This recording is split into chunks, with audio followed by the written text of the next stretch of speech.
નમસ્કાર વિદ્યાર્થી મિત્રો. આગળ ઉપર આપણે વિદ્યુત ધ્રુવ પોટેન્શિયલનું માપન ભણી ગયા. એમાં આપણે અભ્યાસ કર્યો તો પ્રમાણિત હાઇડ્રોજન વિદ્યુત ધ્રુવનો અભ્યાસ કર્યો તો. હવે આપણે લઈએ નિષ્ક્રિય વિદ્યુત ધ્રુવ.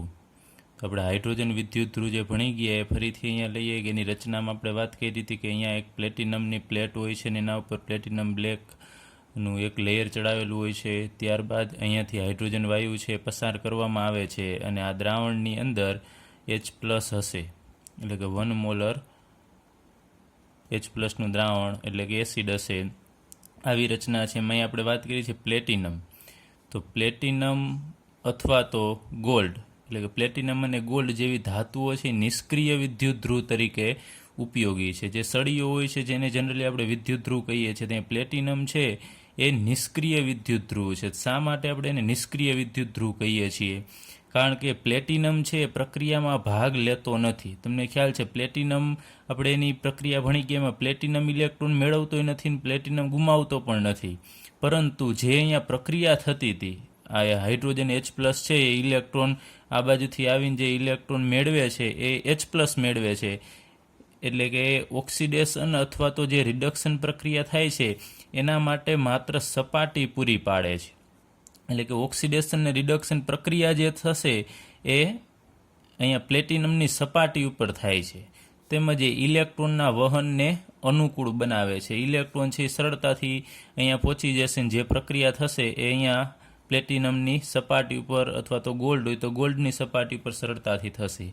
તો ખાસ એક યાદ રાખજો કે નિષ્ક્રિય વિદ્યુત ધ્રુવ છે એ પ્રક્રિયામાં ભાગ લેતો નથી. એટલે કે પ્લેટિનમ પોતે ઇલેક્ટ્રોન મેળવતો નથી અને ગુમાવતો પણ નથી, પરંતુ જે બીજી પ્રક્રિયાઓ થાય છે ઓક્સિડેશન અને રિડક્શન એ એની સપાટી ઉપર થશે અને ઇલેક્ટ્રોનના વહનને અનુકૂળ બનાવે છે.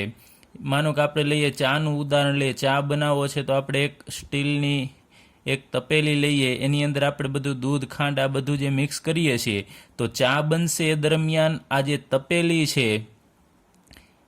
એ કોઈ પ્રક્રિયામાં ભાગ લેતી નથી. એટલે કે કંઈ એમાંથી સ્ટીલ છે એ ચાની અંદર દાખલ થતું નથી. તો માત્ર અહીંયા એક આધાર પૂરો પાડે છે સ્ટીલની તપેલી છે. એ જ રીતે અહીંયા પ્લેટિનમ છે એ પણ માત્ર આધાર પૂરો પાડે છે. પ્રક્રિયાના અંતે જેટલું પ્લેટિનમ હતું એટલું જ અહીંયા રહેશે.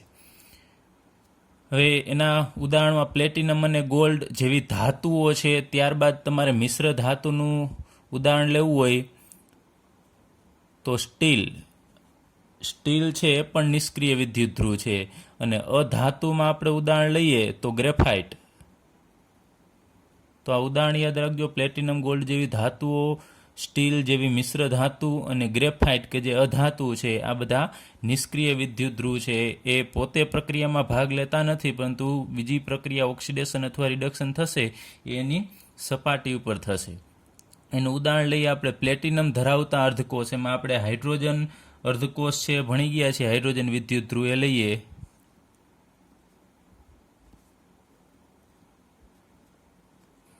હાઇડ્રોજન વિદ્યુત ધ્રુવમાં આપણે ભણી ગયા હતા કે પ્લેટિનમ કે જે સોલિડ છે એ કેના સંપર્કમાં છે તો H2 ગેસ અને બીજું H+ એક્યુઅસ. આ એનું સાંકેતિક નિરૂપણ છે હાઇડ્રોજન વિદ્યુત ધ્રુવનું.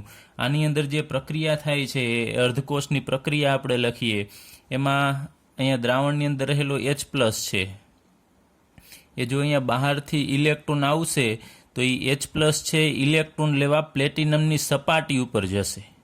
એટલે અહીંયા પ્લેટિનમ છે એ આધાર પૂરો પાડે છે. એટલે H+ એ એક ઇલેક્ટ્રોન મેળવી અને Hમાં કન્વર્ટ થશે, પરંતુ એકલો H લખી શકાતો નથી એટલે આપણે 1/2 H2 ગેસ લખીશું. તો H+નું રૂપાંતર H2માં થાય છે અને આપણને ખ્યાલ છે કે અહીંયા પરપોટા મારફતે હાઇડ્રોજન વાયુ છે બહાર નીકળી જશે. ચાલો એવી જ રીતે આપણે બ્રોમિન વિદ્યુત ધ્રુવ લઈએ.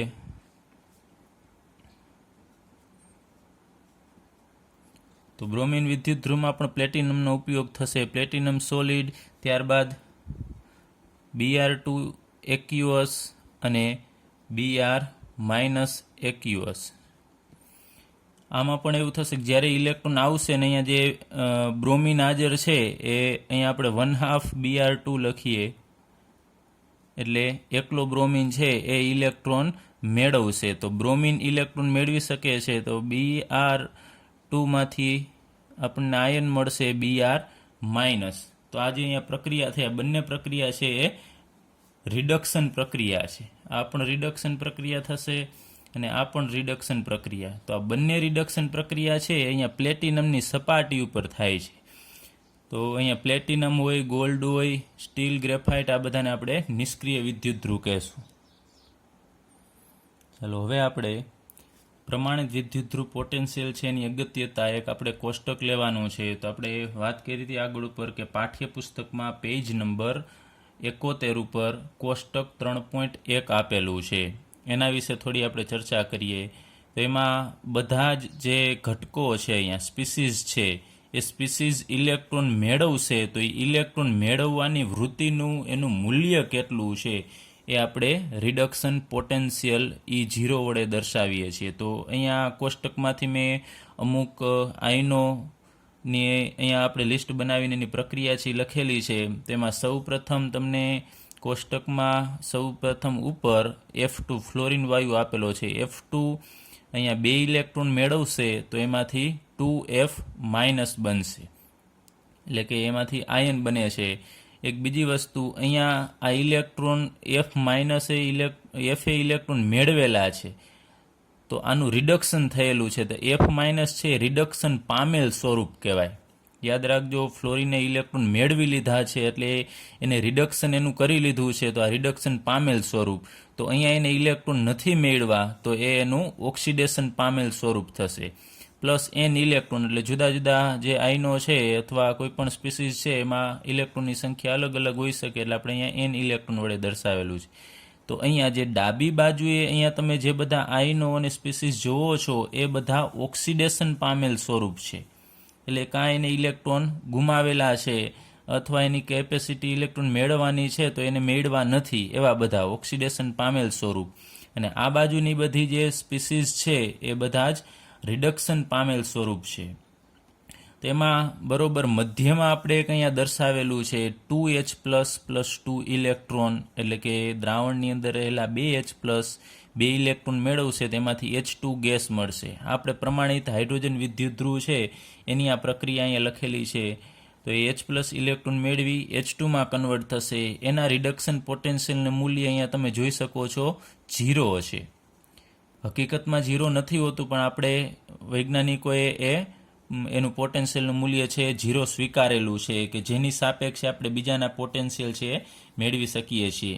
તો આ બધા EMFના જે મૂલ્ય છે એના ઉપરથી આખી શ્રેણી બને છે. આમ તો આ કોષ્ટક આખું છે અને એને EMF શ્રેણી પણ કહેવામાં આવે છે કે જેમાં બધા રિડક્શન પોટેન્શિયલના મૂલ્ય છે ને ઉતરતા ક્રમમાં ગોઠવેલા છે, વધારેથી ઓછા તરફ આ બધા મૂલ્યની ગોઠવણી કરેલી છે.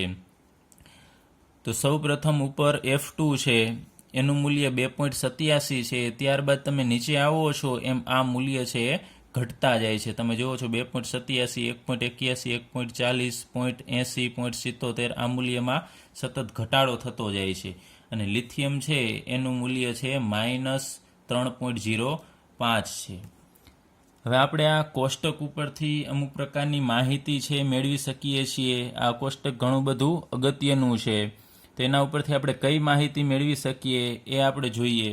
એના પહેલાં એક બીજી વસ્તુ કે અહીંયા E0નું મૂલ્ય એટલે કે પોટેન્શિયલ આપેલો છે. તો યાદ રાખજો એ પોટેન્શિયલ છે એ રિડક્શન પોટેન્શિયલ જ છે, કેમ કે IUPACમાં સ્વીકારેલું છે કે જે પોટેન્શિયલ હશે એ રિડક્શન પોટેન્શિયલનું મૂલ્ય દર્શાવે છે. હવે આપણે આ કોષ્ટક ઉપરથી કઈ માહિતી મળે છે એ આપણે થોડી એની ચર્ચા કરીએ. તો અહીંયા તમને ટોપ ઉપર આપેલું છે F2 ફ્લોરિન ગેસ આપેલો છે. તો ફ્લોરિન ગેસ છે 2 ઇલેક્ટ્રોન મેળવે છે અને એમાંથી F માઇનસ બનશે તો એનું મૂલ્ય 2.87. તમે જુઓ છો આ બધા મૂલ્યની તમે કમ્પેરિઝન કરશો તો વધુમાં વધુ મૂલ્ય છે એ ફ્લોરિનનું છે, સૌથી વધુ મૂલ્ય. તો અહીં આપણે લખી શકીએ કે ફ્લોરિનનો પ્રમાણિત વિદ્યુત ધ્રુવ પોટેન્શિયલ E0 સૌથી ઊંચો છે. તમે જુઓ છો કે એનું મૂલ્ય સૌથી વધુ છે. એનો મતલબ કે ફ્લોરિનની ઇલેક્ટ્રોન મેળવવાની કેપેસિટી છે બધા જ કરતાં વધુમાં વધુ છે. તો આ મૂલ્ય તમને એ દર્શાવે છે કે ઇલેક્ટ્રોન મેળવવાની વૃત્તિનું મૂલ્ય છે. તો મૂલ્ય ઉપરથી તમે નક્કી કરી શકો કે કોણ ઝડપથી ઇલેક્ટ્રોન મેળવશે. તો જે સ્પીસીસનું E0નું મૂલ્ય છે વધુ હશે એની ઇલેક્ટ્રોન મેળવવાની કેપેસિટી સૌથી વધુ હશે. હવે અહીંયા F2 ને F- માં રિડક્શન પામવાનું વલણ મહત્વનું છે. એનો મતલબ કે અહીંયા 2.87 છે તો એને F2 ને ઇલેક્ટ્રોન મેળવવાની વૃત્તિ વધારે છે તો એ F- માં સરળતાથી કન્વર્ટ થઈ જશે. તો આપણે લખી શકીએ F2 ને F- માં રિડક્શન પામવાનું મહત્તમ વલણ છે. એવી જ રીતે આપણે જોઈએ કે F2 વાયુ છે એ સૌથી પ્રબળ ઓક્સિડેશન કરતા છે. હવે આપણે ભણી ગયા છીએ ઓક્સિડેશન કરતા એટલે શું? તો જે બીજાનું ઓક્સિડેશન કરશે અને પોતાનું રિડક્શન કરશે, પોતાનું રિડક્શન કરે છે એને આપણે ઓક્સિડેશન કરતા કહેશું. તો એ સૌથી પ્રબળ ઓક્સિડેશન કરતા છે. એનો મતલબ કે પોતાનું સૌથી પ્રબળ રીતે એ રિડક્શન કરે છે. તો આપણને એના મૂલ્ય ઉપરથી ખબર છે કે એ ઇલેક્ટ્રોન મેળવવાની વૃત્તિ સૌથી વધારે છે. તો એનું ઓક્સિડેશન કરતાનું મૂલ્ય છે સૌથી હાઈએસ્ટ થશે. અને સૌથી નિર્બળ રિડક્શન કરતા છે. રિડક્શન કરતા એટલે કે એ પોતાનું ઓક્સિડેશન કરશે અને બીજાનું રિડક્શન કરશે. પોતાનું ઓક્સિડેશન કરવું એટલે ઇલેક્ટ્રોન ગુમાવવા. તો જેની ઇલેક્ટ્રોન મેળવવાની વૃત્તિ મહત્તમ હોય એની ઇલેક્ટ્રોન ગુમાવવાની વૃત્તિ છે સૌથી ઓછી હશે. એટલે સૌથી નિર્બળ રિડક્શન કરતા છે. ઊંધું આપણે યાદ રાખવાનું છે. આ પણ 11મા ધોરણની અંદર આપણે ભણી ગયા છે રિડક્શન કરતા અને ઓક્સિડેશન કરતા. ચલો ત્યારબાદ આપણે સૌથી નીચે રહેલી સ્પીસીસ આયન એ લિથિયમ આયન છે Li+. તો એના વિશે વાત કરીએ તો લિથિયમનો પ્રમાણિત વિદ્યુતધ્રુવ પોટેન્શિયલ E0 છે એ સૌથી ઓછો છે. તમે અહીંયા જોઈ શકો છો કે એનું મૂલ્ય સૌથી ઓછું છે -3.05 છે. તો એનું મૂલ્ય સૌથી ઓછું છે. તો એના ઉપરથી આપણે શું તારણ કાઢી શકીએ કે આનું મૂલ્ય ઓછું છે રિડક્શન પોટેન્શિયલનું, એટલે આની ઇલેક્ટ્રોન મેળવવાની વૃત્તિ ઓછી થશે. અહીંયા આપણે લખી શકીએ ઇલેક્ટ્રોન મેળવવાની વૃત્તિ સૌથી ઓછી, એટલે કે એની રિડક્શન પામવાની વૃત્તિ સૌથી ઓછી હોય. એટલે લિથિયમ પ્લસ છે એ આ બધી જ સ્પીસીસમાંથી ઇલેક્ટ્રોન મેળવવાની એની કમ્પેરિઝન કરશો તો આની વૃત્તિ સૌથી ઓછી છે. એટલે એની ઇલેક્ટ્રોન મેળવવાની વૃત્તિ ઓછી છે તો સામે એની ઇલેક્ટ્રોન ગુમાવવાની, જો લિથિયમ હશે તો એ સરળતાથી ઇલેક્ટ્રોન ગુમાવશે પણ એ સરળતાથી ઇલેક્ટ્રોન મેળવવાની વૃત્તિ એની ઓછી છે. તો લખી શકીએ લિથિયમ સૌથી નિર્બળ ઓક્સિડેશન કરતા છે. એટલે બીજાનું ઓક્સિડેશન કરશે ને પોતાનું રિડક્શન કરે છે. અહીંયા લખીએ પોતાનું રિડક્શન.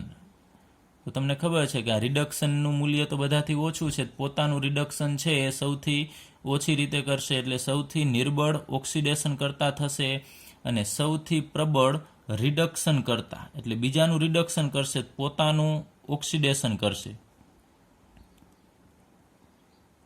એટલે કે એની ઇલેક્ટ્રોન ગુમાવવાની, જો લિથિયમ છે એ ઇલેક્ટ્રોન ગુમાવવાની વૃત્તિ ધરાવે છે પણ એમાંથી જે Li+ બનશે એની ઇલેક્ટ્રોન મેળવવાની વૃત્તિ ઓછી છે. આપણે ભણી ગયા છીએ આ ધાતુ છે સરળતાથી ઇલેક્ટ્રોન ગુમાવે છે એટલે સૌથી પ્રબળ રિડક્શન કરતા છે. ચાલો આપણે આ કોષ્ટકની અંદર સૌથી ટોપ ઉપર રહેલું ફ્લોરિન કે જેનું રિડક્શન પોટેન્શિયલનું મૂલ્ય છે એ સૌથી વધુ છે અને આ કોષ્ટકમાં સૌથી નીચે રહેલું લિથિયમ પ્લસ એનું મૂલ્ય રિડક્શન પોટેન્શિયલનું સૌથી ઓછું છે. તો આ કોષ્ટક ઉપરથી આપણે શું તારણ કાઢી શકીએ એના વિશે આપણે ચર્ચા કરીએ. તો કોષ્ટકમાં ઉપરથી નીચે તરફ જશો તો શું થશે? આ કોષ્ટક છે એમાં આપણે ઉપરથી નીચેની તરફ જઈએ છીએ તો એના E0નું મૂલ્ય છે એ ઘટતું જોવા મળે છે. અહીંયા 2.87 માંથી 1.81 1.40 ધીમે ધીમે ઘટતા જ અહીંયા 0 થશે હાઇડ્રોજન માટે અને એનાથી પણ નીચે આ બધા મૂલ્ય છે ઋણ જોવા મળે છે. એટલે E0નું મૂલ્ય છે ઘટે છે.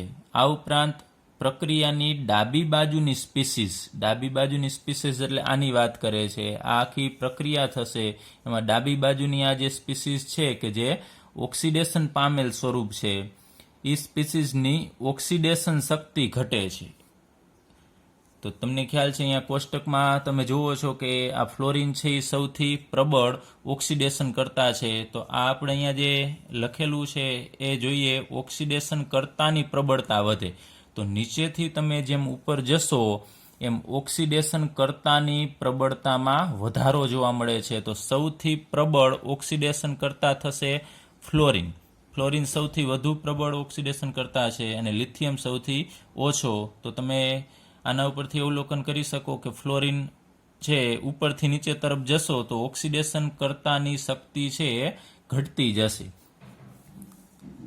એટલે પ્રક્રિયાની ડાબી બાજુની સ્પીસીસ છે એની ઓક્સિડેશન શક્તિ એટલે ઓક્સિડેશન કરતાની પ્રબળતા છે એ ઘટે છે. અને પ્રક્રિયાની જમણી બાજુની સ્પીસીસ એટલે કે આ સ્પીસીસની વાત કરે છે. જમણી બાજુની સ્પીસીસ છે એ રિડક્શન પામેલ સ્વરૂપ છે. ઇલેક્ટ્રોન મેળવી લીધા પછીની સ્પીસીસ છે એટલે એનું રિડક્શન થયેલું છે. એ સ્પીસીસની રિડક્શન શક્તિ વધે છે એટલે કે રિડક્શન કરતાની પ્રબળતા. તો તમે અહીંયા જુઓ છો રિડક્શન કરતાની પ્રબળતા ઉપરથી નીચે તરફ જશો એમ વધે છે. કારણ કે ફ્લોરિન છે એ સૌથી પ્રબળ રિડક્શન કરતા થશે. અહીંયા આપણે એ પણ નોટ કરી લઈએ કે ફ્લોરિન છે એ સૌથી પ્રબળ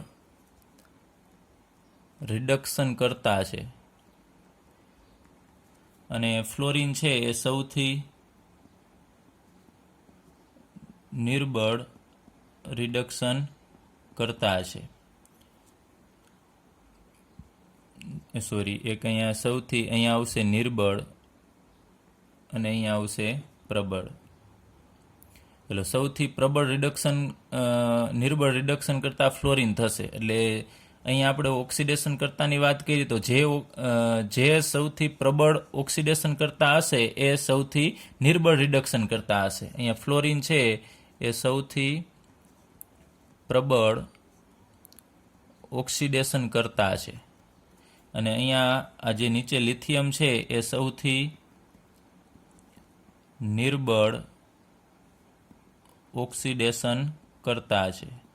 તો અહીંયા ફ્લોરિન છે સૌથી પ્રબળ ઓક્સિડેશન કરતા હોય તો એ સૌથી નિર્બળ રિડક્શન કરતા હશે અને અહીંયા નીચે છે લિથિયમ એ સૌથી નિર્બળ ઓક્સિડેશન કરતા છે તો એ ઓક્સિડેશન કરતા છે તો એ સૌથી પ્રબળ રિડક્શન કરતા થશે. તો અહીંયા નિર્બળથી આ તરફ જાઓ છો એટલે પ્રબળતા વધતી જાય છે. તો આપણે કહી શકીએ રિડક્શન કરતાની પ્રબળતા ઉપરથી નીચે તરફ જતા વધે છે. એટલે કે રિડક્શન શક્તિ છે એ ઉપરથી નીચે તરફ જતા વધે છે. ચાલો ત્યારબાદ આપણે લઈએ કે જે વિદ્યુત ધ્રુવના E0નું મૂલ્ય 0 કરતાં વધુ હોય, 0 કરતાં વધુ, જે વિદ્યુત ધ્રુવના E0નું મૂલ્ય 0 કરતાં વધુ છે. તો કેનું 0 કરતાં વધુ છે એ લઈએ તો આ 0 કરતાં E0નું મૂલ્ય છે આ બધાનું વધુ છે. Cu+2, Fe+3, Ag+, આ બધાના મૂલ્ય છે વધારે છે. તો એ બધા હાઇડ્રોજન એટલે કે H2 કરતાં આ બધા છે એ વધુ સ્થાયી હશે. યાદ રાખજો, જેના મૂલ્ય 0 કરતાં વધારે છે એ બધા જ H2 કરતાં આ બધા જ થાય. એટલે જેમ જેમ E0નું મૂલ્ય વધતું જશે એમ એનું રિડક્શન પામેલ સ્વરૂપ છે એ સૌથી વધુ સ્થાયી થશે. તો આપણે લખ્યા ઉપરના બધા છે એ H2 કરતાં વધુ સ્થાયી, હાઇડ્રોજનની ઉપરના રહેલા બધા જ છે H2 કરતાં, એટલે અહીંયા H+ ઇલેક્ટ્રોન મેળવી અને H2માં કન્વર્ટ થયેલ છે એ H2 કરતાં આ બધા વધુ સ્થાયી છે. એનું કારણ છે કે એ બધાની ઇલેક્ટ્રોન મેળવવાની કેપેસિટી છે એ આના કરતાં વધારે છે. ચાલો ફરીથી, જે વિદ્યુત ધ્રુવના E0નું મૂલ્ય 0 કરતાં વધુ હોય તે હાઇડ્રોજન વાયુ કરતાં વધારે સ્થાયી છે. એ યાદ રાખવાનું. એટલે કે હાઇડ્રોજનની ઉપર રહેલા બધા હાઇડ્રોજન કરતાં વધુ સ્થાયી. અને જે વિદ્યુત ધ્રુવના E0નું મૂલ્ય 0 કરતાં ઓછું હોય, અહીંયા તમે જુઓ છો કે આ બધાનું મૂલ્ય છે H2ની નીચેના એ બધાના મૂલ્ય 0 કરતાં ઓછા છે એટલે કે ઋણ આપેલા છે. તો જેનું મૂલ્ય 0 કરતાં ઓછું હોય એ આ બધા જ છે, આ બધા જ H2 કરતાં ઓછા સ્થાયી. ચલો આ આપણે ખાસ યાદ રાખવાનું છે કે જે વિદ્યુત ધ્રુવના E0નું મૂલ્ય 0 કરતાં ઓછું હોય તે હાઇડ્રોજન વાયુ કરતાં ઓછા સ્થાયી હશે. તો આપણે ટૂંકમાં યાદ રાખીએ કે હાઇડ્રોજનની ઉપર રહેલા છે એ બધા હાઇડ્રોજન કરતાં વધુ સ્થાયી અને H2ની નીચે રહેલા છે એ બધા H2 કરતાં ઓછા સ્થાયી થશે. H2ની ઉપર રહેલા વધુ સ્થાયી છે એનું કારણ શું? તો એના રિડક્શન પોટેન્શિયલનું મૂલ્ય છે એ વધારે છે અને આ બધાના રિડક્શન પોટેન્શિયલના મૂલ્ય ઓછા છે. હવે આના ઉપરથી આપણે ઘણી બધી બીજી પણ માહિતી છે એ મેળવી શકીએ છીએ.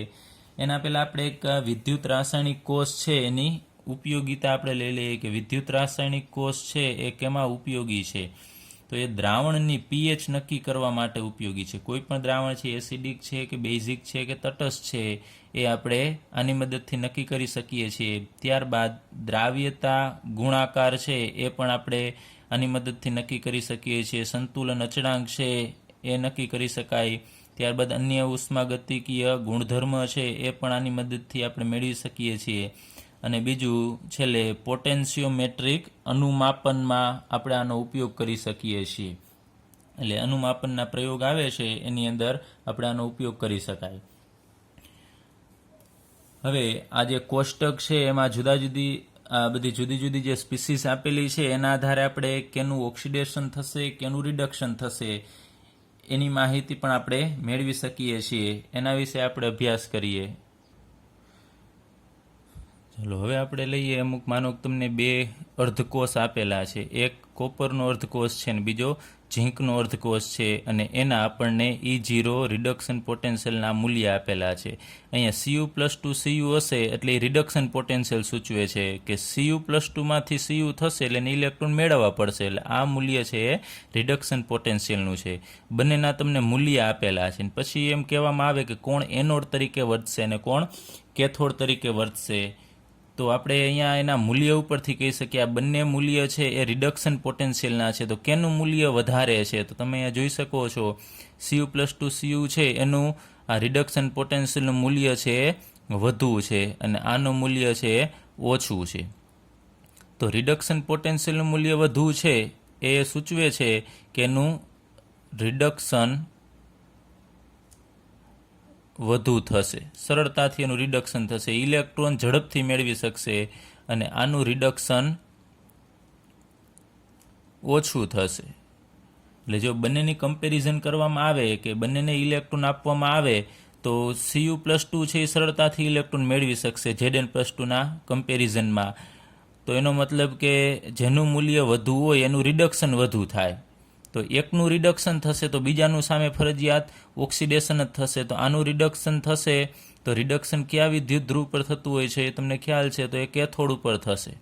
તો એ કેથોડ તરીકે વર્તશે અને જેના રિડક્શન પોટેન્શિયલનું મૂલ્ય ઓછું હોય એનું હવે ઓક્સિડેશન થશે. તો એ એનોડ તરીકે વર્તશે. તો તમે આ બેના આ મૂલ્ય ઉપરથી નક્કી કરી શકો કે જેના રિડક્શન પોટેન્શિયલનું મૂલ્ય વધુ હોય એનું પોતાનું રિડક્શન થશે અને એ કેથોડ તરીકે વર્તશે અને જેના રિડક્શન પોટેન્શિયલનું મૂલ્ય ઓછું હોય એનું ઓક્સિડેશન થશે. એટલે એનું રિડક્શન ન થઈ શકે તો એનું ફરજિયાત ઓક્સિડેશન થશે તો એ એનોડ તરીકે વર્તશે. તો અહીંયા Zn+2 છે એ હવે એનોડ તરીકે વર્તશે અને Cu+2 છે કે જેનું મૂલ્ય વધુ છે એ કેથોડ તરીકે વર્તશે. આ આપણને ખ્યાલ હોવો જોઈએ કે કોણ એનોડ બનશે ને કોણ કેથોડ બનશે એના મૂલ્ય ઉપરથી આપણે નક્કી કરી શકીએ છીએ. ત્યારબાદ ઘણી વખત તમને કહેવામાં આવે જુદા જુદા મૂલ્ય આપીને કે કહેવામાં આવે કે કોણ ઓગળશે. અમુક પ્રકારના દ્રાવણ આપેલા હોય છે તો એના વિશે આપણે જોઈએ.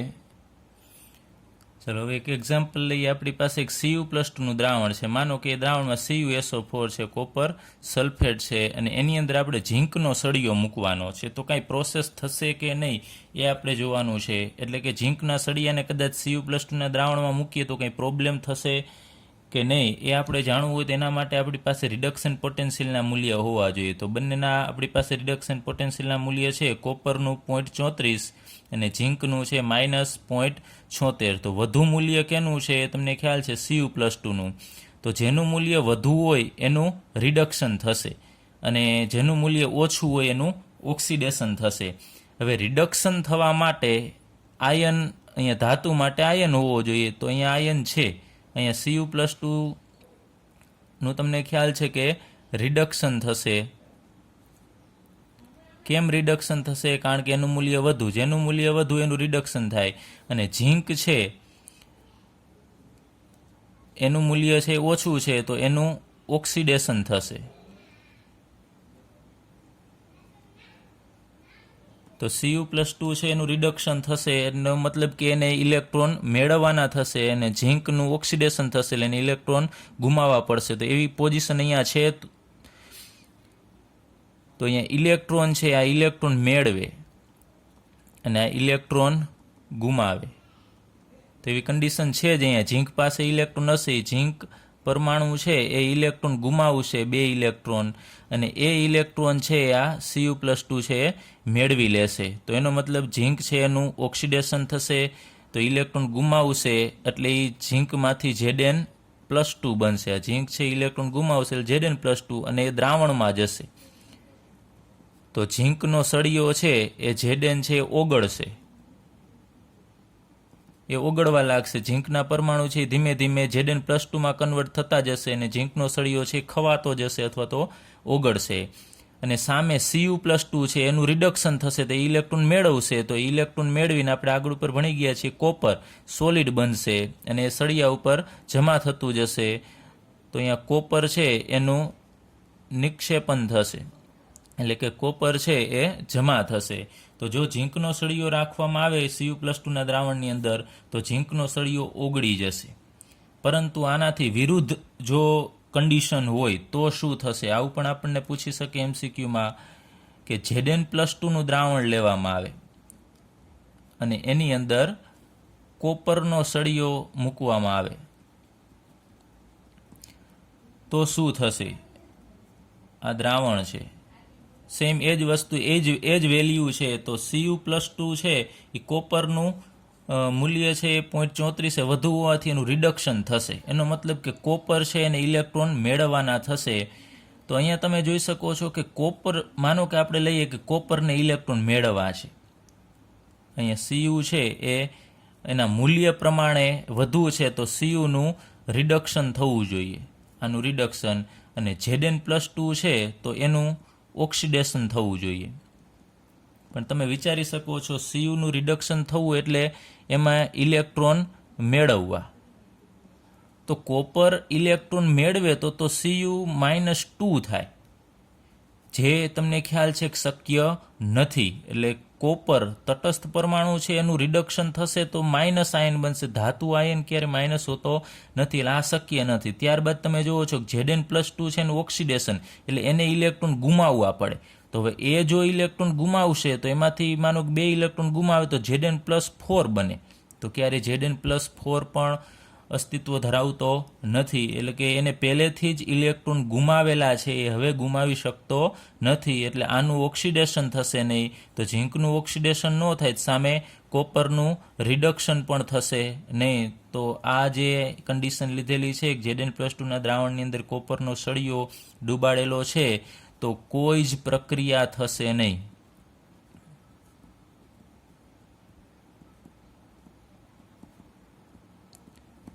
પણ ઉલટું હોય, ઝીંકનો સળિયો ને Cu+2નું દ્રાવણ હોય તો અમુક સમય પછી, અમુક દિવસો પછી એમને તમે રાખશો તો ઝીંક છે એ ઓગળી જશે, તૂટી જશે આ સળિયો. જ્યારે કોપરના સળિયાને Zn+2માં રાખવામાં આવે તો કોઈ જ પ્રક્રિયા થશે નહીં. એનું કારણ એના રિડક્શન પોટેન્શિયલનું મૂલ્ય. તો આ ખાસ યાદ રાખવાનું છે તમારે, કે રિડક્શન થશે તો ડાયરેક્ટલી એવું નથી તમારે માની લેવાનું કે થશે જ, કેમ કે કોપર છે. જો Cu+2 હોત આની જેમ તો એનું રિડક્શન થાત, Cu+2નું રૂપાંતર Cuમાં થઈ શકે છે, પણ Cuનું રૂપાંતર Cu-2માં થઈ શકે નહીં, એટલે અહીંયા પ્રક્રિયા થશે નહીં. ચલો હવે આપણને કહેવામાં આવે કે CuSO4 એટલે મોળથુથુના દ્રાવણને એલ્યુમિનિયમના પાત્રની અંદર ભરી શકાય કે નહીં, એ આપણે કહેવાનું છે. તો અહીંયા પાત્ર લીધેલું છે એ એલ્યુમિનિયમનું છે, અને એલ્યુમિનિયમ છે એ તમને ખબર છે ઘન અવસ્થામાં છે, અને CuSO4નું દ્રાવણ, એ દ્રાવણની અંદર Cu+2 આયનો હાજર હશે અને SO4-2 આયન પણ હાજર હશે. તો આપણે આ બે જે ધાતુ છે એના વિશે, એના પોટેન્શિયલ જોઈએ તો E0 Cu+2 Cuનું મૂલ્ય 0.34 વોલ્ટ છે અને Al+3 Alનું મૂલ્ય -1.66 વોલ્ટ છે. તો આ મૂલ્ય પહેલાં તમારે કમ્પેરિઝન કરવાની. તો વધુ કેનું છે? તો કોપરનું મૂલ્ય સૌથી વધુ છે. જેનું મૂલ્ય વધુ હોય એનું રિડક્શન થશે અને જેનું મૂલ્ય ઓછું હોય એનું ઓક્સિડેશન થશે. હવે રિડક્શન થવા માટે યાદ રાખજો, તો ધાતુ હશે તો એનો આયન હોવો જોઈએ. તો અહીંયા આયન છે જ, તો Cu+2 છે એનું રિડક્શન થઈ શકશે કે નહીં એ જોઈએ. તો Cu+2 છે એ જો એને પૂરતા ઇલેક્ટ્રોન મળે, 2 ઇલેક્ટ્રોન મળે, તો એનું રૂપાંતર એ Cuમાં કરી શકે છે. તો Cu સોલિડ અહીંયા બનશે. ચાલો, એનું રિડક્શન થઈ શકશે કારણ કે આયન છે. હવે અહીંયા એલ્યુમિનિયમ છે એના પોટેન્શિયલ પ્રમાણે ઓક્સિડેશન થશે. તો ઓક્સિડેશન થવા માટે એલ્યુમિનિયમ એના પરમાણુ સ્વરૂપમાં હોવું જોઈએ, Al અવસ્થામાં હોવું જોઈએ. તો અહીંયા એલ્યુમિનિયમ છે, પાત્ર આયનોનું નથી બનેલું હોતું, પાત્ર છે એ એલ્યુમિનિયમ જે ઘન અવસ્થામાં છે એનું બનેલું હશે. તો અહીંયા એલ્યુમિનિયમ જે સોલિડ અવસ્થામાં છે એનું ઓક્સિડેશન થઈ શકશે, ઇલેક્ટ્રોન ગુમાવી શકે.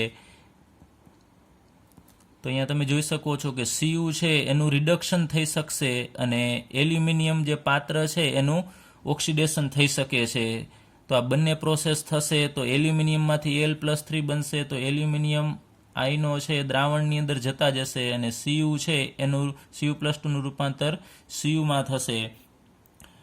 તો આ પ્રોસેસ ચાલુ થશે તો ધીમે ધીમે શું થશે? એલ્યુમિનિયમનું રૂપાંતર Al+3માં, એટલે આના પરમાણુઓ છે એ દ્રાવણમાં જતા જશે. તો ધીમે ધીમે આ પાત્ર છે એ ખવાતું જશે, તૂટતું જશે, એમાં કાણા પડતા જશે. તો આપણે કઈ પ્રશ્ન પૂછેલો છે, CuSO4ના દ્રાવણને એલ્યુમિનિયમના પાત્રમાં ભરી શકાય? તો એનો તમારે જવાબ આપવાનો થશે ના, કારણ કે એલ્યુમિનિયમનું ઓક્સિડેશન થતું હોવાથી એ પાત્ર તૂટી જશે. હવે આપણને કહેવામાં આવે એનાથી વિરુદ્ધ કે Al2SO4 થ્રાઇઝના દ્રાવણને કોપરના પાત્રમાં ભરી શકાય કે નહીં. તો અહીંયા આપણે પાત્ર લીધું છે Cu, એટલે કે જે સોલિડ અવસ્થામાં હશે, ઘન અવસ્થામાં હશે અને દ્રાવણમાં Al+3 હાજર હશે. તો બંનેના મૂલ્ય છે તમારી પાસે કે કોપરનું રિડક્શન થશે અને એલ્યુમિનિયમનું ઓક્સિડેશન થશે. તો અહીંયા તમને ખ્યાલ છે આનું મૂલ્ય વધુ હોવાથી આનું રિડક્શન થશે અને Alનું ઓક્સિડેશન થશે. તો એ થઈ શકશે. તો કોપરનું રિડક્શન થશે તો Cu છે એમાં 2 ઇલેક્ટ્રોન માનો કે આપણે ઉમેરીએ તો Cu-2 થાય. તો આવું તો શક્ય જ નથી, એટલે કે કોપર ઇલેક્ટ્રોન મેળવી શકતો નથી, એનો મતલબ કે અહીંયા રિડક્શન નહીં થાય. તો સામે એલ્યુમિનિયમનું ઓક્સિડેશન થવું જોઈએ. તો એલ્યુમિનિયમ નથી, અહીંયા Al+3 છે. તો Al+3 હવે ઇલેક્ટ્રોન ગુમાવી શકતો નથી, એ આગળ ઉપર ઇલેક્ટ્રોન ગુમાવતો નથી, એનો મતલબ કે એનું ઓક્સિડેશન પણ થશે નહીં. એટલે કે આનું એકનું રિડક્શન ન થતું હોય તો એકનું રિડક્શન ન થાય તો બીજાનું ઓક્સિડેશન પણ થશે નહીં. તો આની અંદર કોઈ પણ પ્રકારની પ્રક્રિયા થશે નહીં. તો આનો જવાબ આવશે હા, કે પાત્ર. હવે આપણે EMF શ્રેણી ઉપરથી થોડું ટૂંકમાં સમજીએ કે EMF શ્રેણી છે એમાં માનો કે તમને કોઈ પણ 2 વસ્તુ આપેલી છે, એક સળિયું આપેલું છે ને એક દ્રાવણ આપેલું છે. તો તમારે યાદ રાખવાનું છે કે ઉપરનું જે તમને સ્પીસીસ આપેલું એનું દ્રાવણ હોય અને નીચેનો સળિયો હોય, એટલે કે નીચેની વસ્તુ ઘન અવસ્થામાં હોય તો પ્રક્રિયા થશે. ફરીથી આને આપણે આગળ ઉપર ઉદાહરણ ભણી ગયા એ આપણે લઈએ.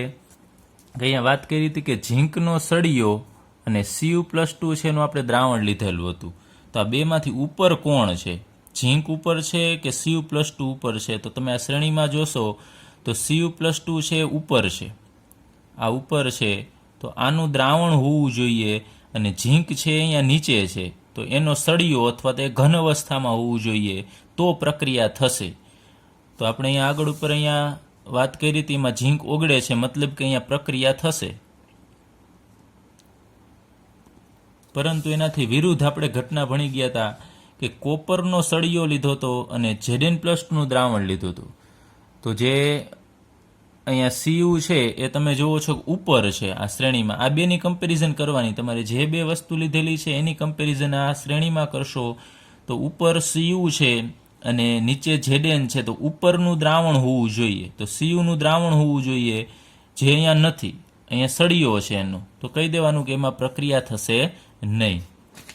ચાલો, એવી જ રીતે આપણે આગળ ઉપર ઉદાહરણ લીધું હતું કે CuSO4ના પાત્રને એલ્યુમિનિયમના પાત્રમાં ભરી શકાય કે નહીં. તો અહીંયા એલ્યુમિનિયમ છે ઘન અવસ્થામાં, એટલે કે એલ્યુમિનિયમ છે એ આપણે સળિયો ગણીએ કે જે ઘન અવસ્થામાં છે અને Cu+2 છે એ દ્રાવણ હોવું જોઈએ. તો અહીંયા જુઓ છો તમે એલ્યુમિનિયમ અને સીયુની તમારે કમ્પેરિઝન આ બંનેની કરવાની છે તો એમાં ઉપર કોણ છે સીયુ તો ઉપરનું દ્રાવણ હોવું જોઈએ અને નીચેનો સળિયો એટલે એલ્યુમિનિયમ ઘન અવસ્થામાં હોવું જોઈએ તો અહીંયા છે તો આપણે વાત કરી હતી એ ભરી શકાય નહીં. કેમ નથી ભરી શકાતી? કારણ કે એમાં પ્રક્રિયા થાય છે. ત્યારબાદ અહીંયા આપણે છેલ્લે ઉદાહરણમાં લીધું હતું Al2SO4 થ્રાઇસ એટલે કે અહીંયા કોપરનું પાત્ર લીધું હતું. આ કોપરનો આપણે પાત્ર છે એટલે આપણે ઘન અવસ્થામાં છે તો અત્યારે આપણે સળિયો ગણીએ અને આ દ્રાવણ છે તો ઉપરનો સળિયો છે અહીંયા ઉપર એલ્યુમિનિયમ કોપર ને એલ્યુમિનિયમ છે એમાં ઉપર Cu+2 દ્રાવણ હોવું જોઈએ જ્યારે અહીંયા એ સળિયો છે અને નીચેનો સળિયો હોવો જોઈએ એની જગ્યાએ અહીંયા એ દ્રાવણ અવસ્થામાં છે તો પ્રક્રિયા થશે નહીં. એટલે આપણે વાત કરી હતી એ પાત્રમાં આપણે ભરી શકાય કારણ કે કોઈ પ્રક્રિયા થતી નથી.